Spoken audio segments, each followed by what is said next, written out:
우리가 어제 살펴본 대로 데살로니가 교회의 성도들은 예수님께서 다시 오시는 날에 대해서 학수고대를 하고 있었습니다.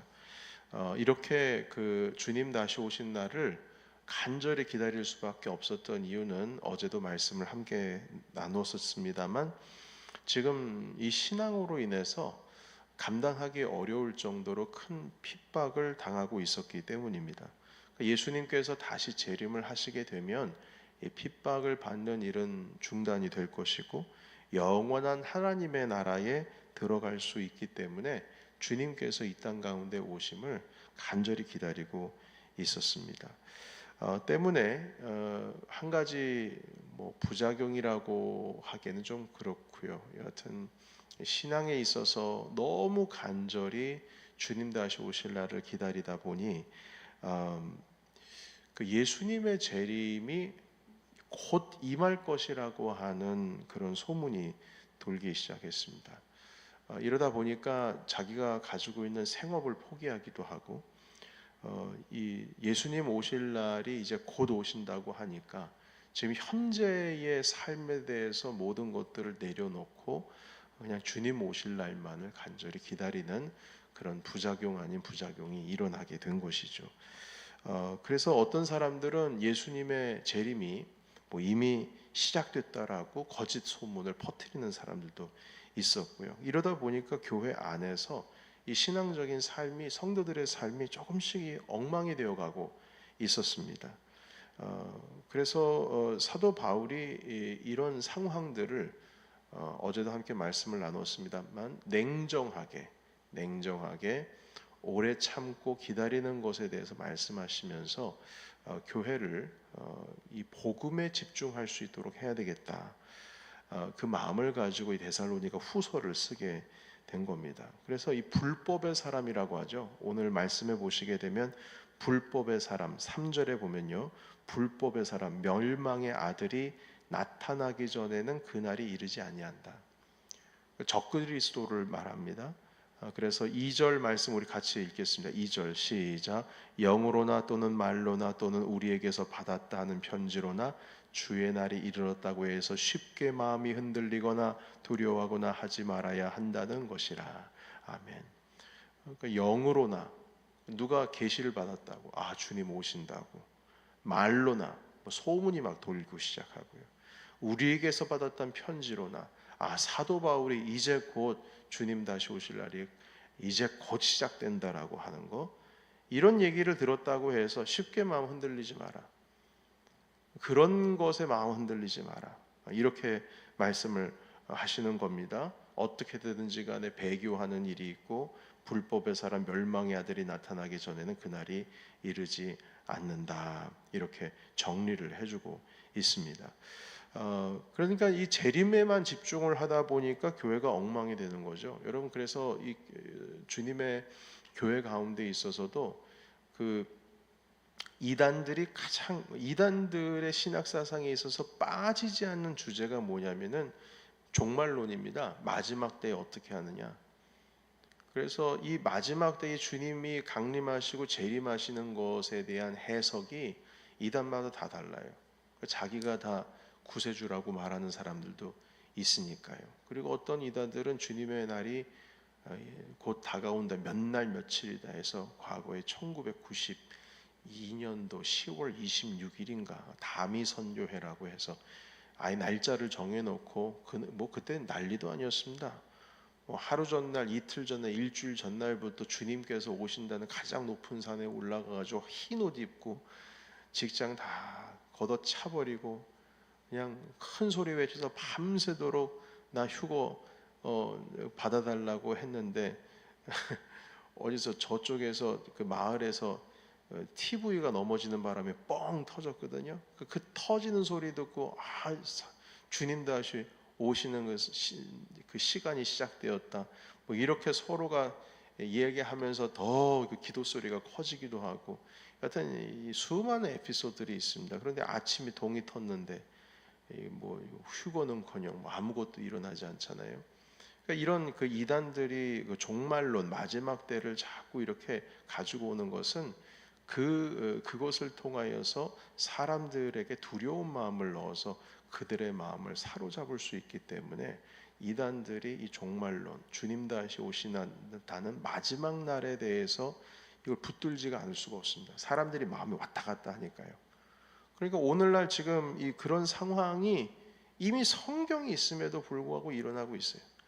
사도 바울이 분명히 말하는 거예요. 불법의 사람, 적그리스도, 배교하는 일이 있고, 이런 일이 있고 나서 결국 주님 다시 오신 날이 임하신다. 여러분들 너무 혼란스러워하지 마세요.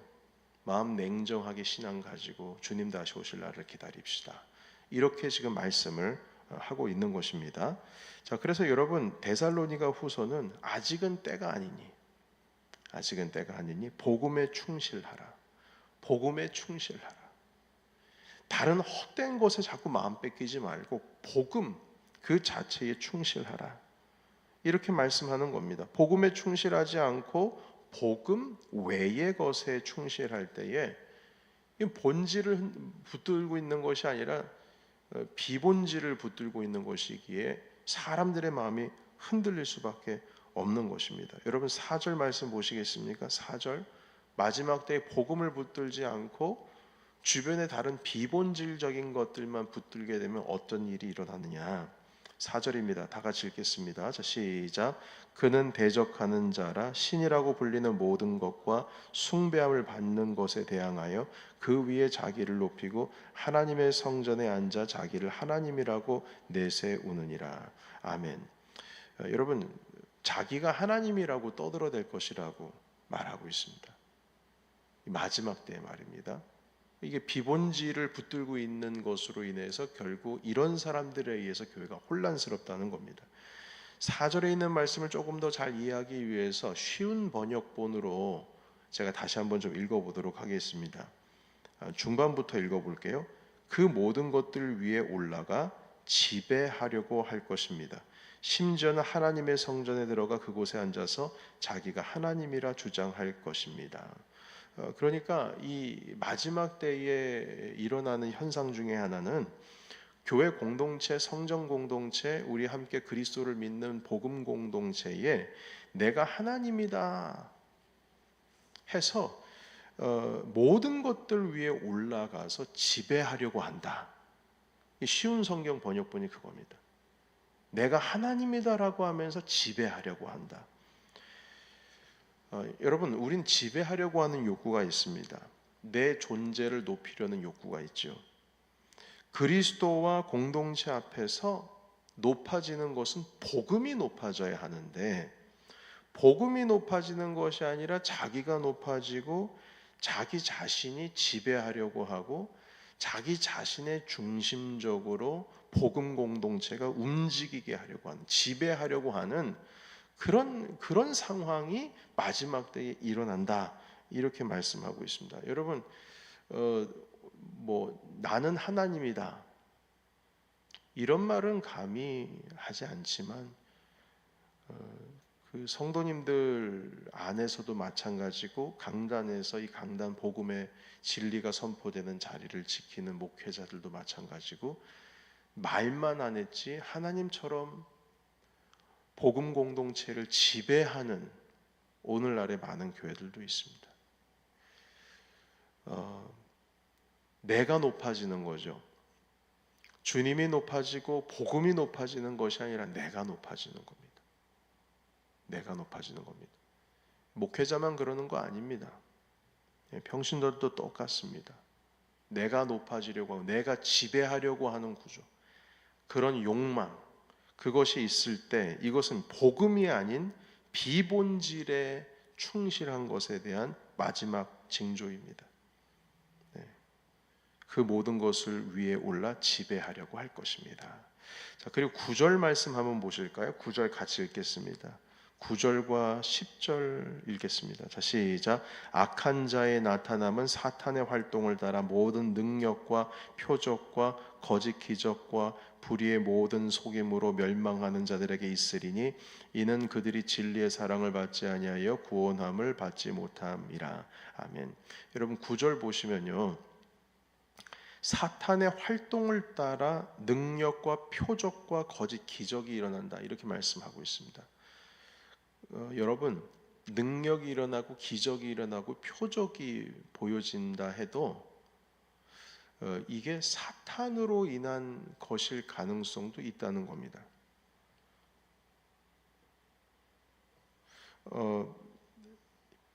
그러니까 이 지금 9절에 있는 이 말씀을 보여주시는 것은 무엇이냐면, 마지막 때에 복음이 드러나는 것이 아니라 복음이 아닌 것들, 여기 보시면 능력, 표적, 기적 뭐 이런 데에 충실하게 된다는 겁니다. 여러분, 기적이 일어나는 곳에 진리가 있습니까? 여쭤보고 싶습니다. 기적이 일어나고 있어요. 그러면 기적이 일어나고 있으니 여기에 하나님이 계시고 여기가 진리가 있다, 이렇게 말할 수 있나요? 아닙니다. 여러분, 속지 마십시오. 기적이 있는 곳에 하나님이 계시고 기적이 있는 곳에 진리가 있고 그럴 수도 있죠. 그러나 예수님 이후에는 그렇지 않습니다. 주님께서는 뭐라고 말씀하셨냐면, 기적 보여달라고 계속 유대인들이, 서기관들이, 종교 지도자들이 말했을 때에 주님께서 뭐라고 말씀하셨냐면, 나는 더 이상 너에게 보여줄 표적이 없다, 이런 말씀하셨어요. 무슨 표적이 없어요? 주님께서는 지금도 하실 수 있으시면 기적 일으키실 수 있습니다. 그러나 주님께서 뭐라고 말씀하시냐면, 나에게 남은 표적은 요나의 표적밖에 없다, 이렇게 말씀하셨어요. 그 표적, 요나의 표적이 무엇입니까? 예수 그리스도의 십자가입니다. 다시 말해서 복음입니다.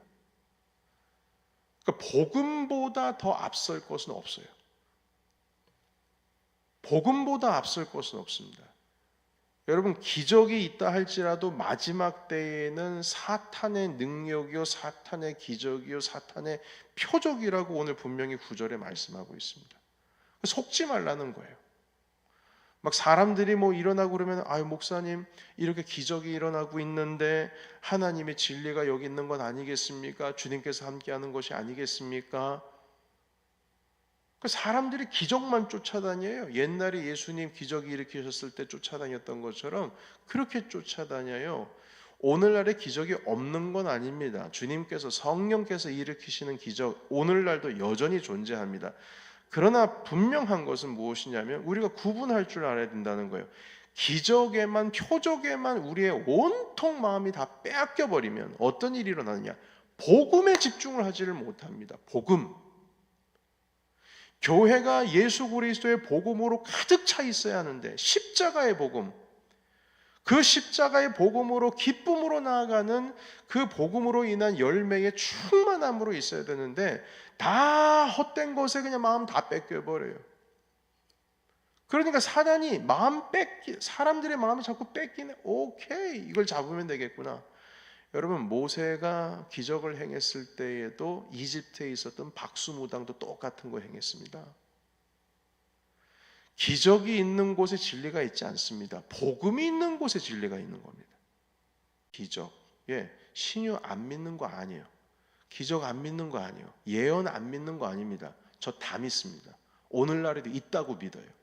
그러나 그것만 그냥 온 삶을 다해서 그것만 쫓아다니시는 분들 계세요. 우리 교회는 없습니다만 한국에서는 많이 있습니다. 아니, 복음으로 살아야죠. 복음으로 살아야죠. 기적은 오늘도 일어나고 있어요. 예수님의 이름으로 표적이 일어나고 있습니다. 그러나 그게 본질은 아닙니다. 마지막 때에 충실해야 될 것은 기적, 표적, 능력이 아니라, 예수님도 너에게 보여줄 표적이 없다 그랬어요. 마지막으로 요나의 표적, 십자가의 표적밖에 없다. 그게 증거다. 내가 하나님의 아들이란 증거다. 그거 왜 없다고 그랬어요? 여러분, 마지막 때 충실할 것은 기적, 표적, 능력이 아니라 복음입니다. 복음. 그래서 10절 보십시오. 10절 다시 한번 읽겠습니다. 자, 시작. 불의의 모든 속임으로 멸망하는 자들에게 있으리니 이는 그들이 진리의 사랑을 받지 아니하여 구원함을 받지 못함이라. 11절. 이러므로 하나님이 미혹의 역사를 그들에게 보내사 거짓 것을 믿게 하심은. 12절. 진리를 믿지 않고 불의를 좋아하는 모든 자들로 하여금 심판을 받게 하려 하심이라. 아멘. 진리를 믿지 않고 불의를 좋아한다. 여러분, 여기서 말씀하고 계시는 사탄의 능력으로 일어나고 있는 거짓 기적과 능력과 표적, 이것도 불의입니다. 다는 우리가 불의라고 했을 때 도덕적으로 윤리적인 어떤 그런 불의가 아니라 사탄으로부터 시작돼서 사람들을 속이게 하려고 하는 그 모든 것들이 불의입니다. 진리를 믿지 않아요. 진리가 무엇입니까? 예수 그리스도십니다. 그래서 오늘 말씀 보시게 되면 10절에서 12절까지의 내용 중에 우리가 집중해야 될 것은 진리입니다. 10절에도 진리의 사랑을 받지 아니하여 복음에 충실하지를 않는 것이죠. 11절에 거짓 것을 믿게 하심은, 복음이 아닌 다른 것을 온통 마음이 다 뺏겨버리는 겁니다. 12절에 그래서 진리를 믿지 않고, 쉬운 성경 번역본에서 뭐라고 되어 있냐면 내버려 두신다는 겁니다. 11절에 하나님이 미혹의 역사를 그들에게 보내서 거짓 것을 믿게 하시면, 이것을 뭐라고 해석을 하고 있냐면 거짓 것을 믿어도 그냥 내버려 두신다는 거예요. 어차피 심판하기로 하셨으니. 그러니까 여러분, 우리의 삶 가운데에 마지막 때에는 지배하려고 하는 것, 나를 높이려고 하는 것, 복음이 높아지고 십자가가 높아지고 예수가 높아지는 것이 아니라 내가 지배하고자 하는, 나를 높이고 내가 지배하고자 하는 세상, 그리고 거짓, 속임, 능력, 기적, 표적, 이런 것에만 초점을 맞추게 된다는 겁니다. 이런 것에 충실한 것은 불법의 사랑, 거짓 적그리스도, 사단의 모략이고, 진실된 그리스도인들과 교회는 오직 진리와 복음에 집중해야 된다는 겁니다. 복음이 무엇입니까? 우리의 죄를 모두 짊어지시고 십자가 지신 예수 그리스도, 그리고 그분의 부활하심으로 말미암아 주로 믿는 모든 자들, 그리스도를 구주로 받아들이는 모든 자들은 주께서 영원한 생명의 길로 인도하신다는 것, 이게 복음입니다. 여러분, 우리는 여기에 집중을 해야 된다는 것이에요. 교회가 교회되는 것은 봉사가 많아지고 사람들이 많아지고 교회가 뭔가를 프로젝트를 행해서 뭔가 교회가 존재하는 어떤 그 가치가 있는 그 느낌이 교회가 교회되는 것이 아니고요. 교회가 교회되는 것은 교회가 복음으로 가득 찰 때에 교회가 교회되는 겁니다. 복음이 가득 차면 어떻게 되어 있습니까? 복음이 흘러가게 되어 있습니다. 내 안에 예수 그리스도가 가득하게 되면 그리스도가 흘러가게 되어 있어요. 여러분, 전도가 되게 되어 있습니다. 우리 안에 그리스도로 가득하면 그 그리스도가 흘러가게 되어 있어요.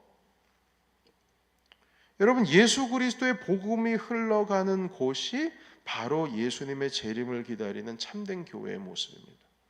그래서 우리가 기도해야 돼요. 여러분, 일꾼을 보내주셔서 우리 기도 많이 하잖아요. 맞습니다. 일꾼도 필요합니다. 그러나 그 일꾼이 있기 전에 우리 안에 복음이 가득해져야 됩니다. 그 기도하기 전에 이렇게 기도해야 돼요. 하나님, 내 안에 복음이 가득 차 넘치게 하시옵소서. 우리 교회에 복음이 가득 넘치게 하옵소서. 여러분, 봉사도 일꾼도 예수가 있어야 봉사도 일꾼도 필요한 것이지, 우리 안에 복음이 없는데 무슨 봉사요, 무슨 일꾼이요, 무슨 성장이요, 부흥입니까? 복음이 없는 교회는 성장할 필요 없습니다. 예수 그리스도의 십자가가 우리 교회 공동체 가운데에 충만하지 않으면 부흥할 필요 없어요. 그거 만약에 부흥되잖아요, 예수 그리스도의 이름을 망가뜨리는 교회 될 겁니다. 그리스도가 우리 안에 충만해야 돼요. 그래서 오늘날 지금 오늘날에 우리 교회에게 주시는 말씀은 마지막 때에 가까이 오게 되면 뭐 이런 일 저런 일 일어나게 된다는 거예요. 기적 능력, 복음 본질에 집중하지 않고 교회에 다 내가 하나님이다라고 하면서 서로가 욕망이 지배하려고 하는 욕망, 나를 높이려고 하는 욕망, 예수라고 하는 것, 십자가라고 하는 것, 신앙이라고 하는 것, 예배라고 하는 것, 이런 것들을 볼모 잡아가지고 그냥 교회를 좌지우지하려고 하는 것. 진리가 움직이지 않고 비본질에 충실함으로 교회가 겉으로 보기에는 대형 교회가 되어가고 있고 부흥되어 가고 있지만 그 안에 정작 가보면 복음이 없다. 그래서 오늘 이 아침에 여러분, 사랑하는 여러분, 우리 함께 기도할 때에 하나님, 내 안에 복음으로 충만케 하시고 우리 넘치는 교회가 무엇보다 복음이 넘치게 하시고. 여러분, 제가 이 넘치는 교회라고 하니까 이걸 3년 전에 그 이름을 바꿨을 때에 어떤 목회자님께서 그런 말씀하시더라고요. 아유, 저기 목사님 급하셨나 보네. 무슨 말씀이세요? 그러니까 이 넘친다는 의미를 사람이 넘치고 뭐 교인들이 넘치고 뭐 이런 쪽으로 생각을 하셨나 봐요. 그래서 제가 웃어가지고 제가 한참 좀 어르신이기에 제가 말대꾸는 안 했습니다. 그래서 아니, 넘치는 거 좋잖아요. 그랬어요. 복음으로 넘치고 생명이 넘치고 우리 안에 은혜가 넘치고. 여러분, 우리 삶 가운데에 이 넘친다라고 했을 때 가장 중요한 것은 생명이 넘친다, 은혜가 넘친다. 그 중심이 무엇이어야 되겠습니까? 복음이어야 합니다. 십자가여야 합니다. 그곳으로 인해서 넘쳐 흐를 때에 비로소 하나님의 나라가 이 땅 가운데 오실 때까지 우리가 인내하면서 주님 다시 오실 날을 기다릴 수 있을 것입니다. 오늘 이 말씀을 통해서 하나님, 우리 안에 복음으로 넘치게 하옵소서. 그렇게 다 같이 기도하심으로써 우리 주님 앞에 나가기를 원합니다. 우리 다 같이